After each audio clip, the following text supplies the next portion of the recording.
Bonjour, c'est Anne-Sandrine Di Girolamo au micro des Ondes de l'Imo, le podcast immobilier attentif et curieux. Christine Grèce, directrice RSE et innovation chez Link City, est venue au micro parler économie circulaire, recyclage urbain et réemploi.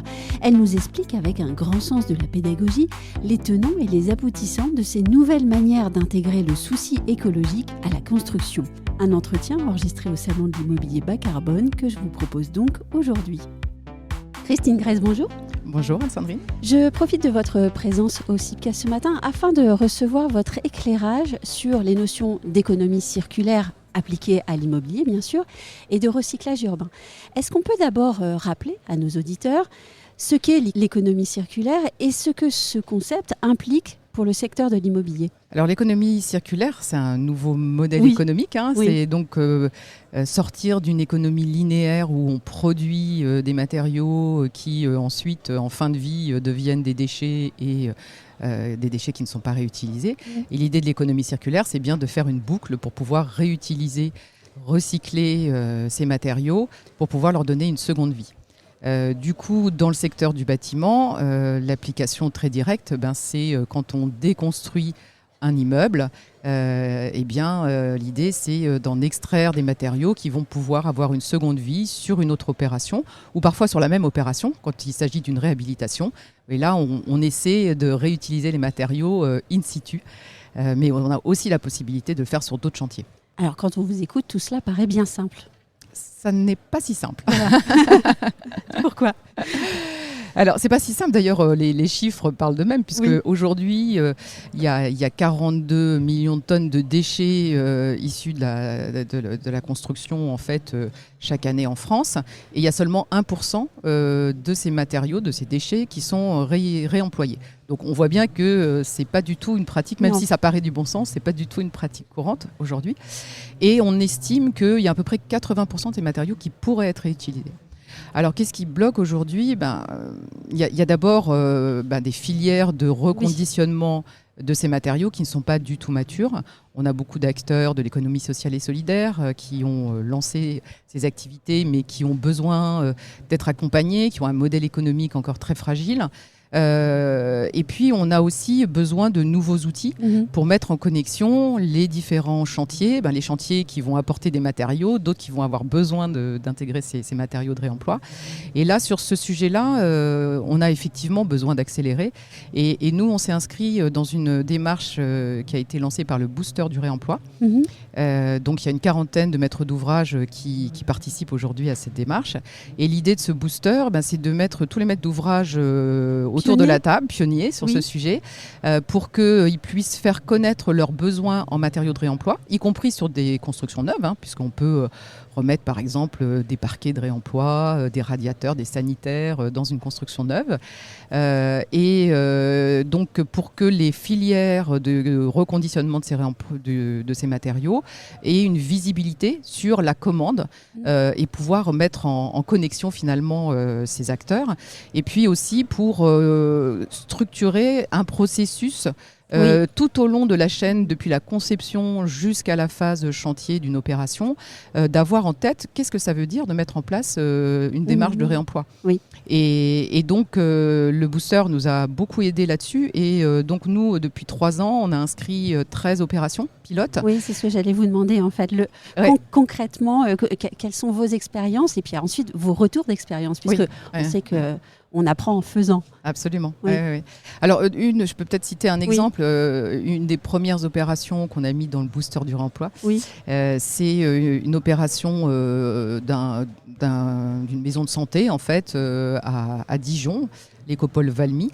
Et donc, dans ce bâtiment qui fait 3500 mètres carrés, dès le démarrage, donc on s'est mis autour de la table avec l'appui du Booster, mais on a intégré dès le démarrage aussi le client, donc l'investisseur et l'utilisateur qui étaient déjà connus au démarrage, et on a partagé finalement nos objectifs pour faire du réemploi. On s'est fait accompagner par un AMO réemploi et du coup on a réussi à identifier un peu plus d'une trentaine de lots sur lesquels on allait pouvoir faire du réemploi. Donc c'est vraiment dès la phase conception qu'on a identifié ça, on a intégré ces objectifs dans notre dossier de marché de travaux. Et puis ensuite, en phase chantier, on a commencé à effectivement sourcer les gisements disponibles. Et c'est vrai que c'est en phase chantier qu'on arrive au moment critique en fait, pour réaliser les objectifs. Et là, on a réussi à faire du réemploi sur un certain nombre de lots, mais pas autant que ce qu'on souhaitait, parce qu'on se heurte à des problèmes d'indisponibilité des gisements, même si on les avait identifiés en amont. Ils ne sont pas toujours disponibles, pas toujours de la qualité requise pour faire bien. Également des problèmes de stockage aussi de ces matériaux, parce qu'on avait peu de place sur le chantier pour stocker. Et puis aussi, finalement, d'implication et de sensibilisation de nos sous-traitants, enfin des sous-traitants de l'entreprise générale avec laquelle on travaille, Bouygues Bâtiment. Parce que le réemploi, ça leur parlait pas. Et donc, il a fallu beaucoup les aider aussi pour aller les aider à chercher les matériaux de réemploi.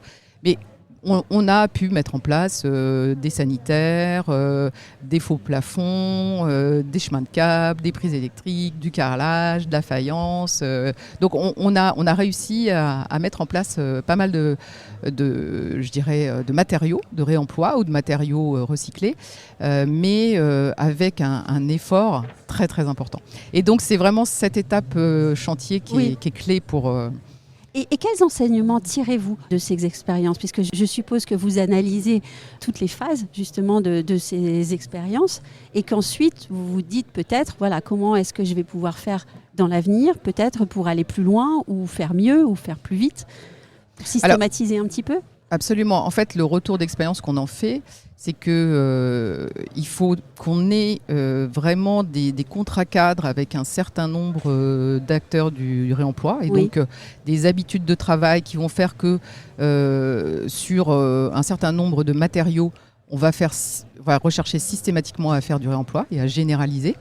Donc on a un top 10 là, qui a été mis en place par Bouygues Bâtiment et Link City de matériaux qu'on peut utiliser en résidentiel et en tertiaire.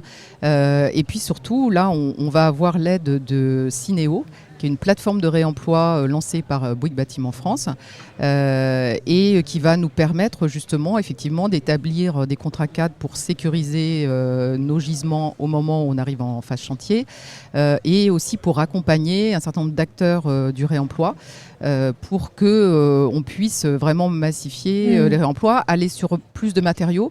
Dans l'exemple que je vous ai cité, on a beaucoup travaillé sur des matériaux de seconde œuvre, mais on peut aussi travailler le réemploi sur du gros œuvre, donc ça va être un peu l'étape d'après. Et donc voilà, les enseignements qu'on en tire, c'est qu'il faut avoir une démarche de réemploi hyper structurée dès la phase de conception, vraiment dès l'amont, et puis décliner sur le chantier avec des points d'étape très réguliers avec les équipes travaux, avec le client, pour que ça soit constamment quelque chose qui soit vraiment pris en compte dans l'opération, dans la réalisation. Et si j'ai bien compris, une filière est donc en train de se constituer et l'effort principal, et peut-être en premier lieu, est aussi de travailler pour cette filière. Absolument. L'accompagner. Oui, tout à fait. Et donc justement, Cinéo, tout son rôle, c'est aussi d'accompagner cette filière. Donc avec la mise en place, il y a une plateforme physique qui va être positionnée sur un des projets de Link City. D'ailleurs, on est très fiers de l'accueillir sur le projet de Vitry, les Ardoines, c'est à Vitry-sur-Seine, donc dans une ancienne halle de la SNCF qu'on a remise en état pour pouvoir accueillir cette activité. Et du coup, elle va accueillir des acteurs du réemploi pour les accompagner sur le plan de l'ingénierie, sur le plan administratif aussi, dans certaines dimensions. Et puis aussi avec une plateforme digitale qui va permettre de faire connaître les matériaux disponibles et aussi les demandes qui peuvent venir de maîtres d'ouvrage. Donc voilà, l'idée, c'est bien aussi d'accompagner les acteurs de la filière à travers cette démarche. Dernière question, de quoi, selon vous, les professionnels comme vous ont besoin pour asseoir cette pratique du recyclage et de l'économie circulaire ? Est-ce que, par exemple, la réglementation est au point ? Alors, la réglementation nous aide. La réglementation environnementale 2020 nous aide sur le réemploi, puisque je pense que vous le savez, les matériaux de réemploi comptent 0 en poids carbone dans l'empreinte carbone de l'opération. Donc ça, c'est un gros coup de pouce qui a été donné au réemploi. Par contre, là où on a besoin d'aide, c'est sur toutes les problématiques d'assurabilité, sur intégrer aussi les bureaux de contrôle dans cette démarche pour qu'ils soient facilitants et non bloquants quand on veut mettre en place des matériaux de réemploi. Donc c'est surtout de ça dont on a besoin pour faciliter le réemploi dans nos opérations. Une mobilisation générale sur la question. Exactement, oui. Merci beaucoup. Merci.